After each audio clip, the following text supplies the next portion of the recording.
ओम नमः शिवाय। नमस्कार दोस्तों, आप सभी भाई बंधुओं का हमारे चैनल मेरी सोल पर स्वागत है। दोस्तों, आज इस वीडियो में हम जानेंगे शिवलिंग उत्पत्ति के बारे में।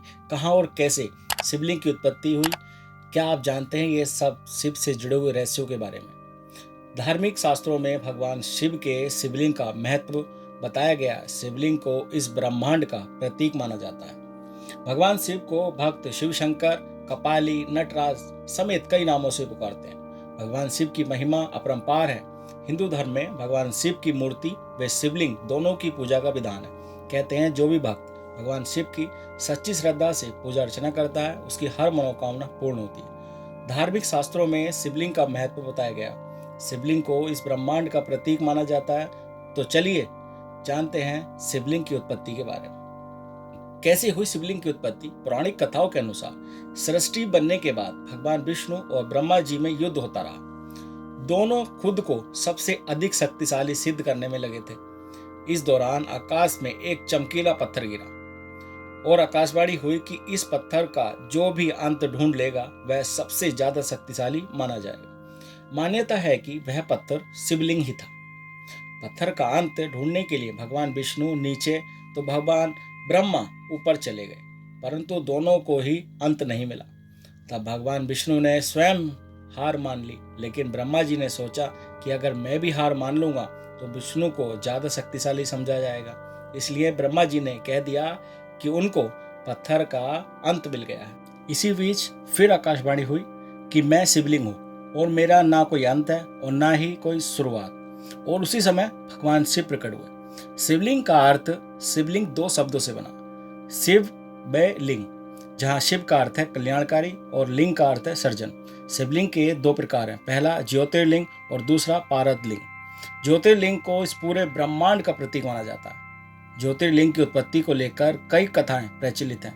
कहते हैं कि मन चिंत ब्रह्म, माया जीव, बुद्धि आसमान, वायु आकाश, आग पानी, पृथ्वी से शिवलिंग का निर्माण हुआ। अब हमने जाना शिवलिंग की उत्पत्ति कब और कैसे हुई, शिवलिंग की असली कहानी क्या, शिवलिंग कैसे प्रकट हुआ। अब हम जानेंगे क्या शिवलिंग एक पुरुष अंक है। यह कभी ना सोचें कि शिवलिंग पुरुष का अंक है। संस्कृत में लिंगम का अर्थ चिन्ह या प्रतीक है, जो एक अनुमान की ओर इशारा करता है। इस प्रकार शिवलिंग भगवान शिव का प्रतीक है, एक निशान जो सर्वशक्तिमान भगवान की याद दिलाता है, जो निराकार है। शिवलिंग की सच्चाई क्या है। शिवलिंग का आदि और अनादि रूप ईश्वर निराकार है। शून्य आकाश, अनंत ब्रह्मांड और निराकार परम पुरुष का प्रतीक होने से इसे शिवलिंग कहा गया। स्कंद पुराण में कहा गया है कि आकाश स्वयं लिंग है, धरती उसकी पीठ या आधार है और सब अनंत शून्य से पैदा हो उसी में लय होने के कारण इसे शिवलिंग कहा गया। अब जानते हैं क्या शिवलिंग का मतलब प्राइवेट पार्ट होता है। उनके आकार को लिंग के रूप में वर्णित किया जा सकता है और यह जानबूझकर किया गया।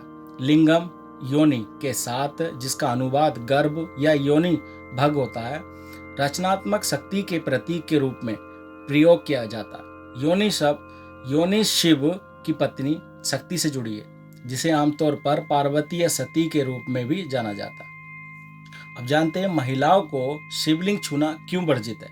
मान्यता की यह है कि शिवलिंग की पूजा करने से भक्त की सभी मनोकामनाएं पूर्ण होती हैं और मनोकूल फल की प्राप्ति होती है। मान्यता है कि अविवाहित यानी कि जो कुंवारी महिलाएं, कन्याएं हैं के अलावा विवाहित महिलाओं का शिवलिंग को छूना माता पार्वती को नाराज कर सकता है, जिससे पूजा का विपरीत फल मिल सकता है। अब फिर से एक सवाल फिर से उठ के आता है कि शिव पुराण के अनुसार शिवलिंग की उत्पत्ति कैसे हुई।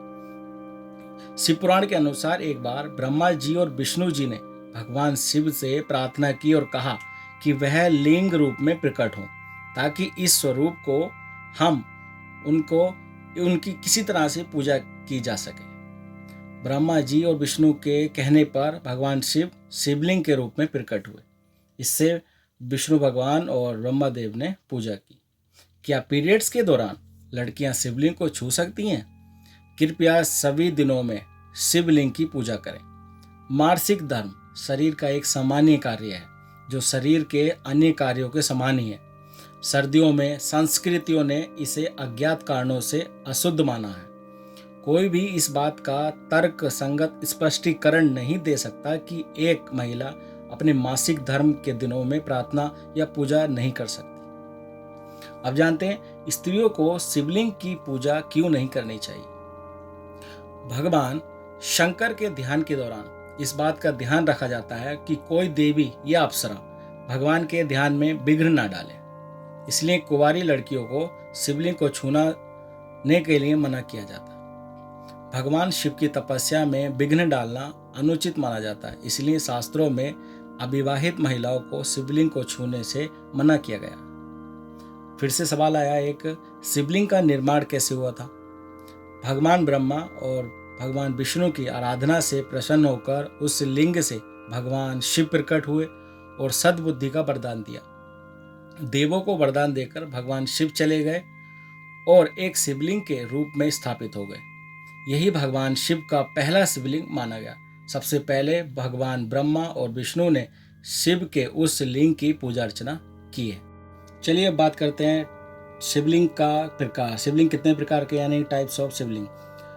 शिवलिंग 6 प्रकार के हैं। नंबर 1, देवलिंग।